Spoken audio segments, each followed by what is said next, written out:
बघा इंग्लिश मध्ये तुम्हाला अगोदर बाराखडी शिकवलेली आहे, बरोबर? ते बाराखडी करायची अगोदर, आणि बाराखडी केल्यानंतर आपल्याला प्रोनाउन पासून बघायचं आहे, ठीक नाही?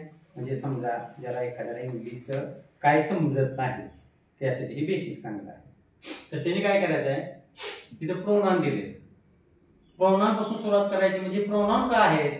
जो नाउन आहे, नाउन. नाउन म्हणजे काय? नाव काय तुझं? आदर्श. माझं काय सांगितलं मी? आदर्श अभ्यास करतो. शब्द आदर्श काढला तर त्या आदर्शच्या ठिकाणी आपण काय टाकणार आहे? तो अभ्यास करतो. म्हणजे तो, मी, तू, तुम्ही, आम्ही, तो, ती, ते सर्वजण, हे सगळे काय आहेत? सर्वनाम आहेत. त्यामुळे त्याला मराठीत म्हणतात सर्वनाम. नामाऐवजी येणारा शब्द म्हणजे सर्वनाम. हे सर्वनाम आहेत. तेच इंग्लिश मध्ये नाउन च्या ऐवजी येणारा जो शब्द आहे त्याला आपण म्हणतो प्रोनाउन. प्रोनाउन मीन्स काय? The words use instead of noun. नाउनच्या जागेला, नाउनच्या ऐवजी जो शब्द वापरतो त्याला म्हणतो आपण pronoun. Okay. Pronoun, how many pronoun? 1 2 3 4 5 6 आणि 7. किती प्रोनाउन आहेत? 7.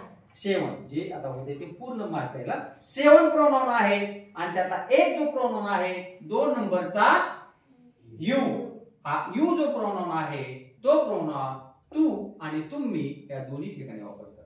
तुम्हीला पण यूच्या ना, आणि तू पण यूचे. समजले का? मग प्रोनाउन बघूया पहिल्यांदा आपण. I means you means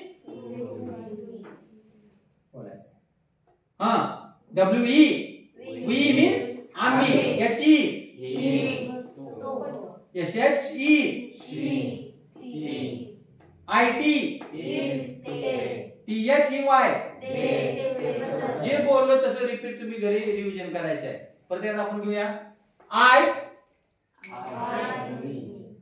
me read करतो त्याप्रमाणे रीड करा तुम्ही. मी आय म्हणजे माझं I means me. YOU, you means WE,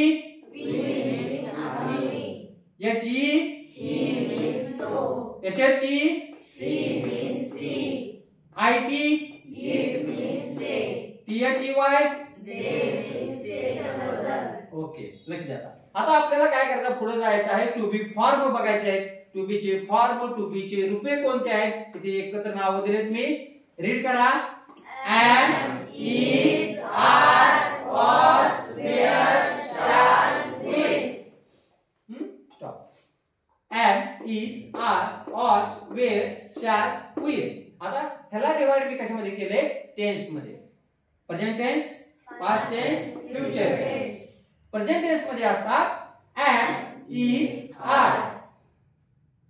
present tense मध्ये am, is, are. पास्ट मध्ये was, were. फ्युचर मध्ये shall, will.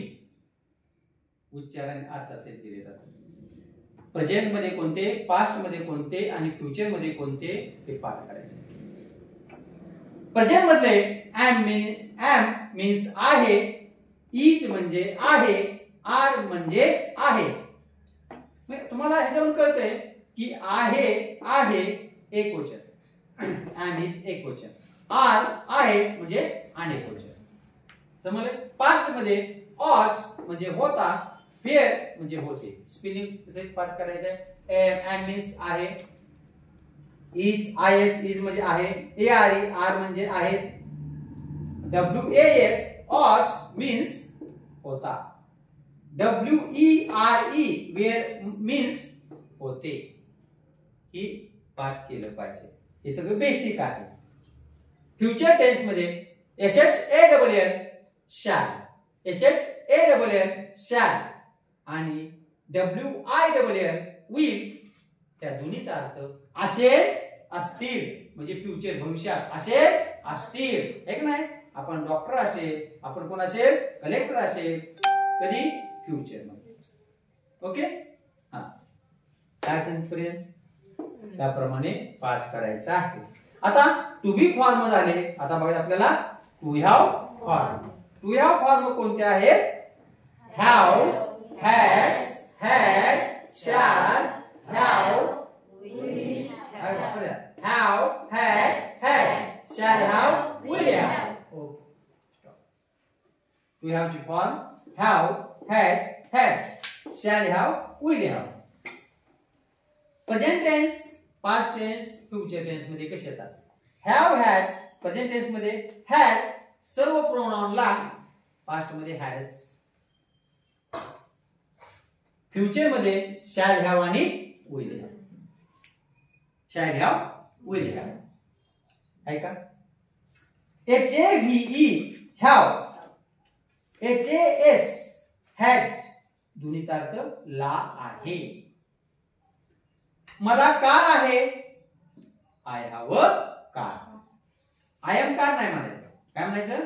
I have a car. माझ्याकडे बॅग आहे, मला बॅग आहे, I have a bag. I have a bag नाही म्हणायचं. समजलं का? ला आहे नाही, ला आहे. एखाद्याला आहे त्यावेळेस हॅव, हॅज आणि हॅड. माझ्याकडे कार होती, I had a car. Past मध्ये होती. HAD हॅड म्हणजे ला होती. Shall have, will have. ला असेल, ला असतील, है की नाही? आय हॅव अ कार म्हणजे फ्युचर मध्ये माझ्याकडे असेल.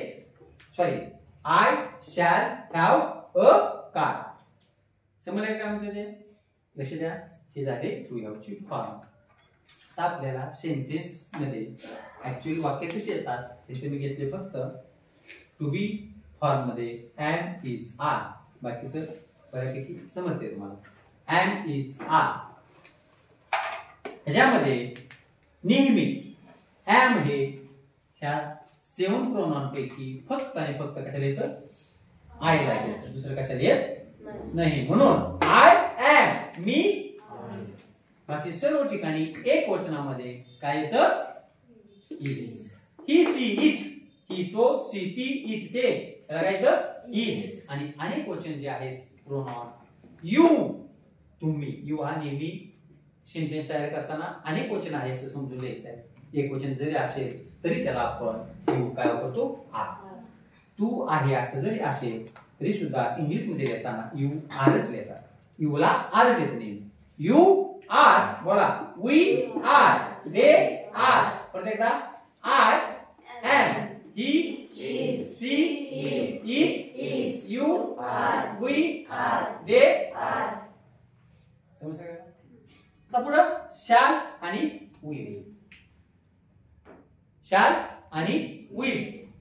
I shall, we shall. Shall will पैकी जे शॅल आहे फ्युचर मधलं शॅल विल, हे शॅल विल फक्त शॅलचं पाठ करा. आय आणि वी या दोन्हीला, दोन प्रोनाउनला काय येतं? शॅल. बाकी सर्व ठिकाणी काय येतं? विल. बोला. I shall, we shall. सर्व ठिकाणी बाकीचं विल. बोला. He will, she will, it will, you will, they will. आता पुढं हॅव आणि हॅज. हॅव आणि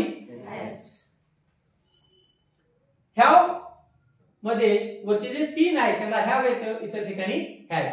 means I have, we have, they have. बोला. I have, we have, they have. इतर ठिकाणी has. He has, she has, it has आणि you has. म्हणजे have has मध्ये तुम्ही लक्षात काय ठेवायचं आहे? अनेक वचनाला हॅव येते यू सोडून आणि त्याचा अपवाद आहे आय. आय जरी एक वचन असेल तरी त्याला काय येतं? हॅव. म्हणजेच I have, we have, they have. इतर ठिकाणी काय येणार आहे? शॅल. काय येणार आहे? शॅल. समजलं सर्वांना? हे रीड करा, पाठ झालं पाहिजे. समजले? ओके.